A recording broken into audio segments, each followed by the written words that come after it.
Hello, Patriots. I'm Lee Watts, and this is Patriot Point, your source for Kentucky news and analysis from a conservative, Christian, and common sense point of view.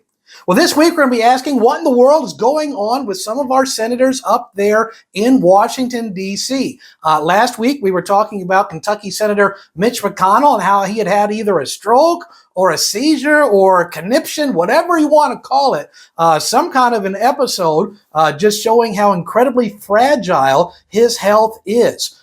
Nearly 20 seconds of him just staring off with his eyes rolling up in the back of his head. And then, of course, we had some rhinos get on and say, oh, there's nothing to see here. He's perfectly fine. There's nothing going on at all. Nothing to see here, please.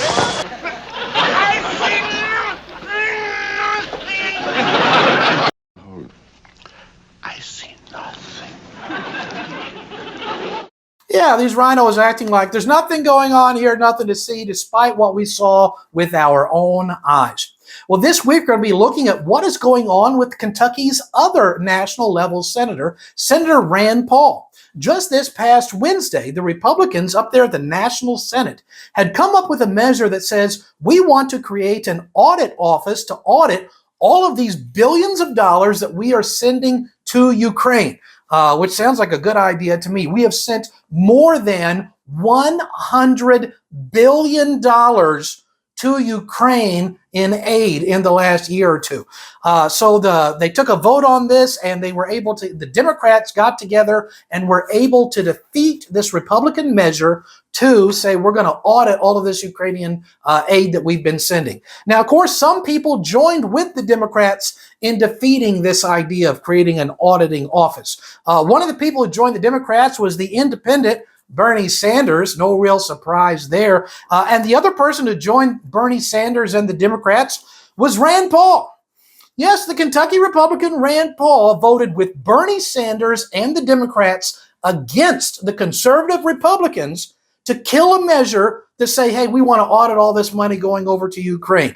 It really kind of boggles the mind. We, the people of the Commonwealth of Kentucky, we deserve an explanation for what he has done. You got some explaining to do. Yes, Senator Paul has some major splaining to do. So I look forward to him getting on air and saying, hey, this is why I did this. And if he can give us a good explanation, I'll be happy to talk about that. But he's got some major explaining to do. Let me give you a video clip now of Republican Senator Kennedy from Louisiana talking about the people who are voting against this measure to create this auditing office. So right from the Senate floor, these are the words of Republican Senator Kennedy. The American people have sent over $100 billion to help our friends in Ukraine. And most members of this body have supported it. But this money didn't fall from heaven. It came out of people's pockets. How can we possibly look the American people in the eye and say that we don't want to assure to them that this money will not be stolen? And that's all this bill does. It lets the president appoint a lead inspector general to answer to the United States Congress so we can look the American people in the eye and say your money was not stolen. How can you go home and explain this to your people? You can't. Yeah, some serious explanations need to happen. What's going on with Rand Paul siding with Bernie Sanders and the Democrats against the Republicans, saying we should audit all of this money that Biden and the Democrats are sending over to Ukraine. And he really needs to explain that. We have Republican Senator Josh Hawley, a Republican from Missouri. This is what he said about it. I guess all of a sudden we have billions of dollars laying around that we can just give to Ukraine. It's an affront to the American taxpayers, the American people, and it's got to stop. Mike Lee, Republican Senator from Utah, said this about this vote. We have heard several unsettling reports. Some of our costly weapons have ended up in black markets, and corrupt officials have tried to line their own pockets.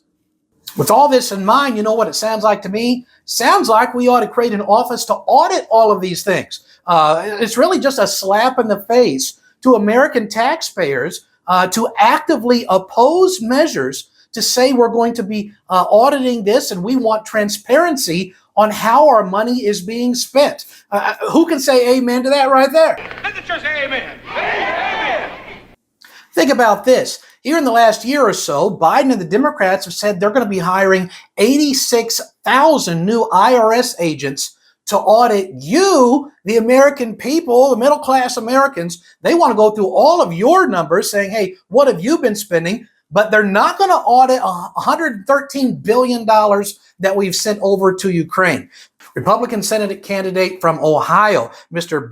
Bernie Moreno, he had this to say about it. Quote, "It is outrageous someone would oppose even a simple audit of how our money has been spent."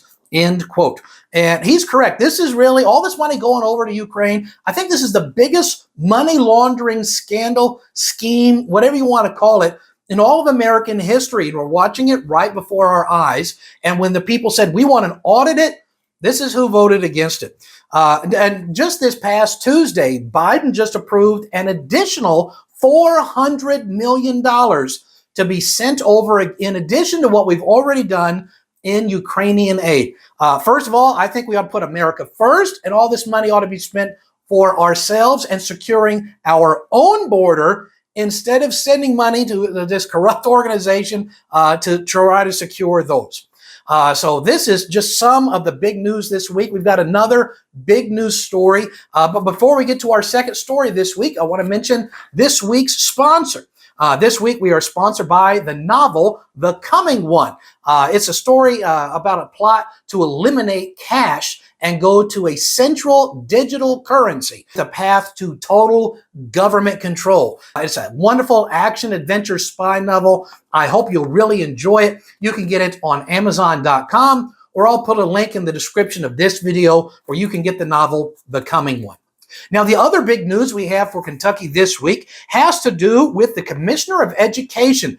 In the last few months, we may have heard a lot from this guy. His name is Dr. Jason Glass, and he has been the center of quite a bit of controversy here in Kentucky because as the commissioner of the Kentucky Board of Education, he has been pushing this radical left-wing transgender agenda in all of Kentucky public schools. This idea that we need to give kids puberty blockers, and there's the drag queen story hours, and saying we need to give kids surgeries and let them transition, and don't tell their parents about any of this stuff that we're teaching or doing to their kids. Well, he has been the center of a lot of controversy, so he's been looking for another job. Just back in June, he had applied for an out-of-state job that he wasn't able to get. And so the other day, he applied for another out-of-state job up in Michigan, and he got that one. So he has tendered his resignation, and he is going to be leaving. And I say, good riddance. Amen right there. Let the church say amen. Amen. Well, what's going to be happening now is the Kentucky Board of Education is going to be meeting to appoint somebody probably as the interim replacement. Now, this person can serve as the interim person unless one of two things happen. Either one, the governor calls a special session to see about the Senate approving a new commissioner of the Board of Education, because this person must be approved by the Kentucky state level Senate up there in Frankfort, not in Washington, D.C. Now, if the governor decides he's not going to call a special session for that, which I would sincerely doubt, then what will happen is that person can serve as the interim commissioner until January when the new legislative session starts. And then about the middle of January, towards the last half of the month, the state Senate will be required under the law to have a vote on the person that has been submitted by the Board of Education to become the permanent new commissioner. Now, the Senate doesn't have to approve this person. They could choose to vote this person down. And if they do, under the law, they're not allowed to be appointed back to that, even as the interim, for 2 full years. So we're going to be seeing who the Board of Education is going to appoint. And let's really contact our state level senators and say, listen, if this isn't a person who's going to be fair, then we don't want them. If they're going to be advancing this radical left-wing agenda, vote them down. Because do you realize how much the commissioner of the Board of Education gets? I'll just tell you, for a 4-year contract, which is what these people get, the commissioner earns $1,400,000. And that's just in salary, not including all kinds of other expenses, which I don't have time to get into. $1,400,000 for 4 years of work. Well, you may think, well, that's a tremendous sum of money. Well, it's actually the person who's the superintendent of the Fayette County schools earns more money than that over a 4-year period. They earn more than $1,400,000. Same thing for the superintendent of the Jefferson County schools, earns more than $1,400,000. I mean, just between these three people here, you got about $5 million of salary over a 4-year period. You wonder, where's all the money going? This is where it is going for these top-level executives. It's not making its way down to the teachers, and surely not down to the kids. So we're going to be keeping an eye on who is going to be proposed as the candidate to replace Mr. Glass, and we'll give you details about that as they develop. So this is the news that we have for you this week that deals with Kentucky news on a national level and here on a state level. It's one of the reasons I hope that you'll hit that little subscribe button, because here on Patriot Point, we go over things that they don't talk about on the mainstream media. You don't get this kind of news or analysis. So subscribe, like, share the channel. That'll be a help to us. And don't forget about that book we've recommended this week. Our sponsor is The Coming One, that you can get on Amazon. And until next week, I'm Lee Watts for Patriot Point, reminding you that liberty is not a spectator sport.